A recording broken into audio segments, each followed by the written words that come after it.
Paano ba? 8 tips para ma-miss ka ng girlfriend mo. Kung feeling mo ikaw lang ang habol ng habol sa girlfriend mo, panoorin ang video na ito. Tip number 1, magpakatotoo ka sa iyong sarili. Ang pagiging totoo sa iyong sarili at pagkakaroon ng kumpiyansa ay mahalaga sa pagpapakamiss sa iyong girlfriend. Huwag kang mag-pretend o magpakitang tao sa girlfriend mo kasi hindi mo rin naman masusustain ito. Bakit ito linked sa pagkakamiss sa'yo ng girlfriend mo? Kasi kung confident ka sa sarili mo, hindi pakiramdam ng babae na patay ka sa kanya, mas malakas ang dating mo sa kanya, mas mamimiss ka niya. Kapag ikaw ay tunay at totoo sa kung sino ka, mapapansin ng iyong girlfriend ang tunay mong pagkatao at kung gaano ka kaibig-ibig sa kanya.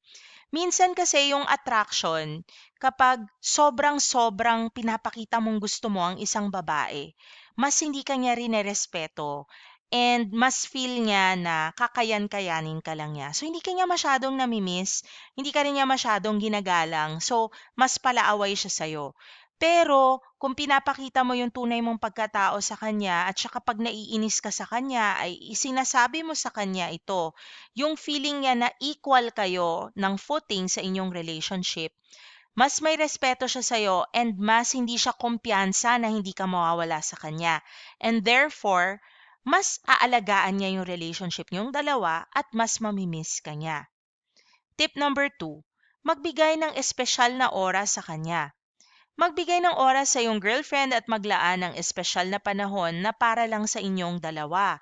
Yung wala kayong ibang kasamang kaibigan o di kaya yung hindi tungkol sa trabaho o pag-aaral ang inyong inaatupag.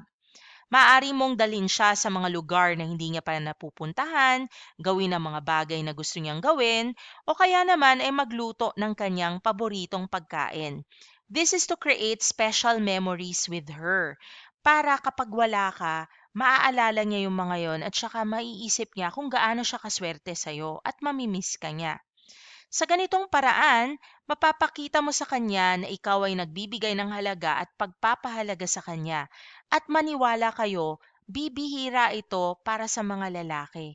Kadalasan ng mga lalaki, hindi naman nila masyadong naalagaan ang mga girlfriend nila. Kaya kung ikaw ay consistent na nagbibigay ng espesyal na oras sa kanya, mas lalong mahuhulog ang girlfriend mo sa'yo at mas lalo kanyang mamimiss pag hindi kayo magkasama. Tip number 3, maging malambing.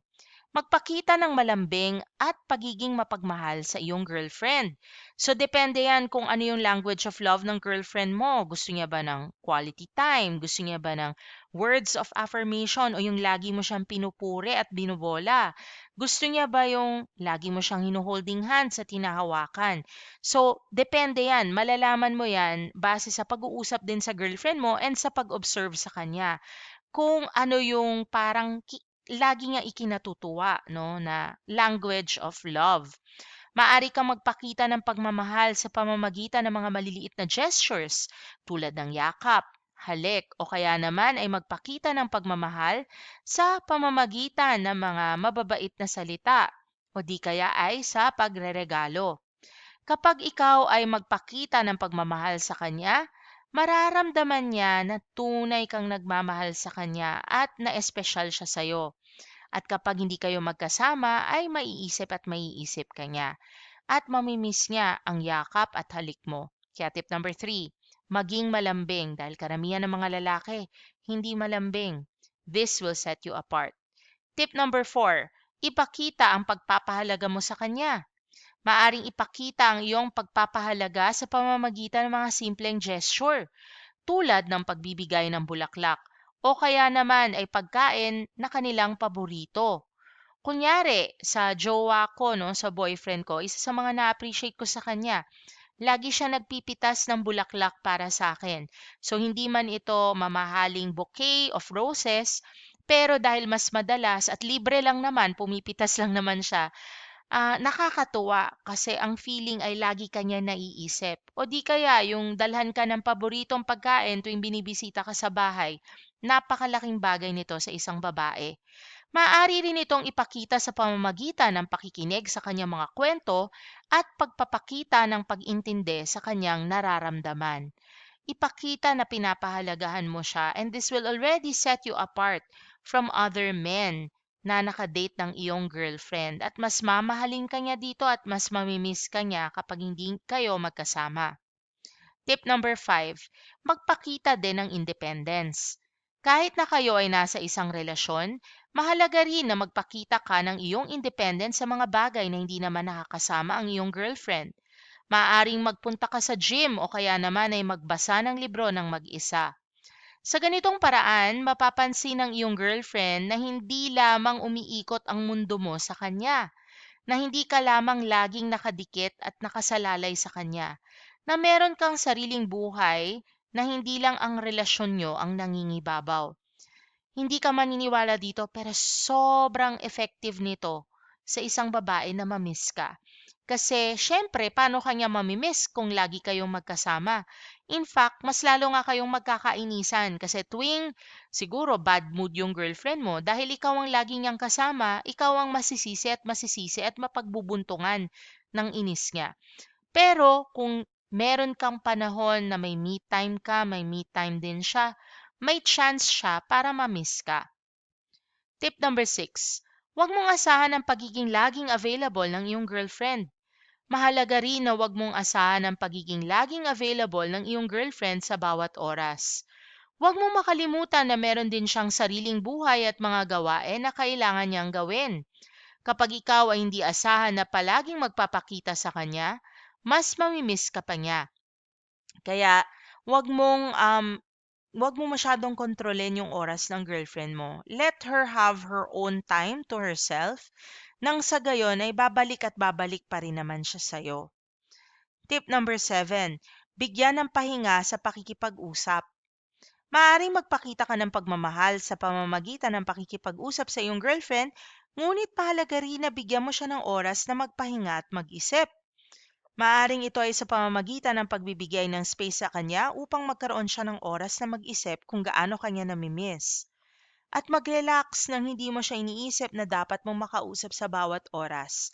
Ayaw rin kasi ng babae na parang mayat maya ay tinatawagan sila at tinatanong kung anong ginagawa nila. So paminsan, hayaan mo rin na siya ang mag-reach out sa'yo.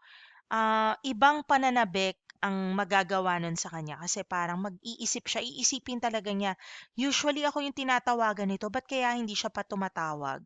Yan. So dahil doon, mamimiss ka na niya at siya na ang magkukusang tumawag at lumapit sa'yo. And tip number 8, magpakita ng pangunawa sa girlfriend mo. Kapag may mga problema o di pagkakaintindihan, mahalaga rin na magpakita ka ng pangunawa sa kanya. Maaaring magpakita ka ng pangunawa sa pamamagitan ng pakikinig sa kanya at pag-unawa sa kanyang mga nararamdaman. Maaari rin itong ipakita sa pamamagitan ng pagsasabi ng sorry kung ikaw ay may nagawang kasalanan.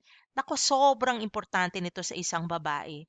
In fact, malaking factor ito kung magtatagal kayong dalawa. Kung kaya mong ibaba ang pride mo sa tuwing ikaw ang nagkakasala. So pag nag-aaway kayo, dapat patas. Minsan siya ang lalapit at magsusori at minsan ikaw naman ang manunuyo.